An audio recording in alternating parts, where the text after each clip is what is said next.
আরামবাগের পল্লীশ্রী মোড় থেকে রামকৃষ্ণ সেতু ওঠার মুখেই পণ্যবাহী ভারী যানবাহন ও উঁচু যাত্রীবাহী বাসগুলোকে ঘুরিয়ে দেওয়া হচ্ছে বর্ধমানের দিকে। ঠিক একইভাবে গোঘাটের কামারপুকুর থেকে আরামবাগমুখী, বেঙ্গাই থেকে আরামবাগমুখী উঁচু যাত্রীবাহী বাস ও পণ্যবাহী গাড়িগুলোকে পূর্ব বর্ধমানের একলক্ষের দিকে ঘুরিয়ে দেওয়া হচ্ছে। আরামবাগের পল্লীশ্রী, গোঘাটের বেঙ্গাই ও কামারপুকুরে পুলিশ মোতায়েন করা হয়েছে। যান নিয়ন্ত্রণ করছে ট্রাফিক পুলিশ। 7 নম্বর জাতীয় সড়ক কামারপুকুর থেকে 14 কিলোমিটার পথ গেলে আরামবাগ, কিন্তু পণ্যবাহী গাড়িগুলিকে প্রায় 42 কিলোমিটার পথ ঘুরে পৌঁছতে হচ্ছে। অন্যদিকে বাঁকুড়ার দিক থেকে 2 নম্বর রাজ্য সড়কে আগত পণ্যবাহী গাড়িগুলো আরামবাগের 15 কিলোমিটার আগেই গোঘাটের বেঙ্গাই থেকে বাম দিকে কুমারগঞ্জ, পূর্ব বর্ধমানের একলক্ষী উচ্চালন হয়ে আরামবাগে প্রবেশ করতে 36 কিলোমিটার পথ ঘুরপথে আরামবাগে আসতে হচ্ছে। একইভাবে আরামবাগের দিক থেকে বাঁকুড়া, মেদিনীপুরগামী পণ্যবাহী ও উঁচু যাত্রীবাহী গাড়িগুলো কেউ ঘুরপথে আসতে হচ্ছে। কবে রামকৃষ্ণ সেতুর হাল ফিরবে কেউ জানে না, কতদিন এই ভোগান্তি চলবে কেউ জানে না। আরামবাগ রামকৃষ্ণ ব্রিজে উঠতে দেওয়া হচ্ছে না ভারী মাল বহনকারী গাড়িগুলোকে। হাইট বার বসানোর উঁচু যাত্রীবাহী গাড়িগুলো ব্রিজের উপর দিয়ে যাতায়াত করতে পারছে না। 24 আওয়ার্স আরামবাগের রিপোর্ট।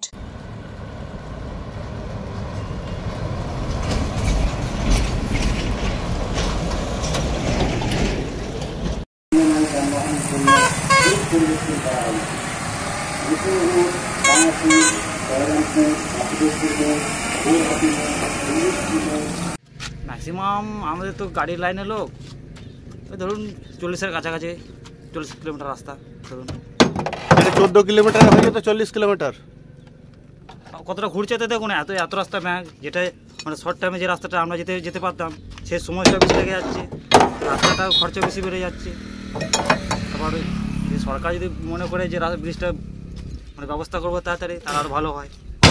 গাড়ির থেকে আর কি বলবো, ওটি এদিক দিয়ে হলে তো শর্ট হতো, এদিক দিয়ে 30-35 কিলোমিটার বেশি। হ্যাঁ বেশি, বেশি হতে পারে এর থেকেও। আরামবাগ ঢুকবেন এখন আরামবাগ আর কী করে ঢুকবো, রাস্তা খারাপ, ব্রিজ ভাঙা, কী করে ঢুকবো? ওই জন্য আমাদের ঘুরে যেতে হচ্ছে। কোন দিকে ঘুরে যাচ্ছেন? এই তো বেঙ্গাই হয়ে সেই একলক্ষী হয়ে একদম উচ্চালনে উঠতে হচ্ছে। কোথা থেকে আসছেন? আমি আসছি শালবনী, মেদিনীপুর। এইরকম ঘুরেই যেতে হবে? এখন ব্রিজ না ঠিক হওয়া পর্যন্ত এরকমই যেতে হবে। খরচা বাড়ছে তো? খরচা বাড়লে কিছু করার নেই, আমাদেরও কষ্ট বাড়ছে খরচা। আপনার নাম দাদা? আমার নাম অনন্ত হাঁসদা। সন্তানের পরে মন বসছে না, প্রচুর পরিশ্রম করেও আপনি আশানুরূপ পারিশ্রমিক পাচ্ছেন না, যার ফলে আর্থিক সংকট আপনার জীবনে দুঃখ এবং চাপের ছায়া ফেলেছে।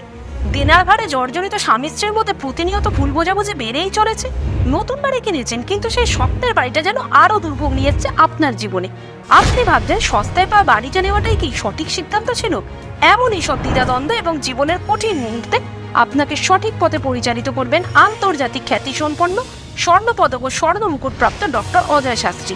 তিনি শুধু আপনাকে পথই দেখাবেন না, আপনার জীবনে সত্যিকারের সুখ, শান্তি, ঐশ্বর্য, অর্থ যেন সঠিক সময় আপনার কাছে পৌঁছে দেয় সেই দায়িত্বও নেবেন। তাঁর অভিজ্ঞতা এবং জ্ঞানের আলোতে আপনার জীবন হয়ে উঠতে পারে নিরুদ্বেগ ও সমৃদ্ধির পথে ধাবমান। তাই আর দেরি নয়, স্ক্রিনে দেওয়া নাম্বারে এখনই ফোন করে ডক্টর অজয় শাস্ত্রীর সাথে যোগাযোগ করুন। কে জানেন, হয়তো একটিমাত্র ফোনই আপনার জীবনকে বদলে দিতে পারে।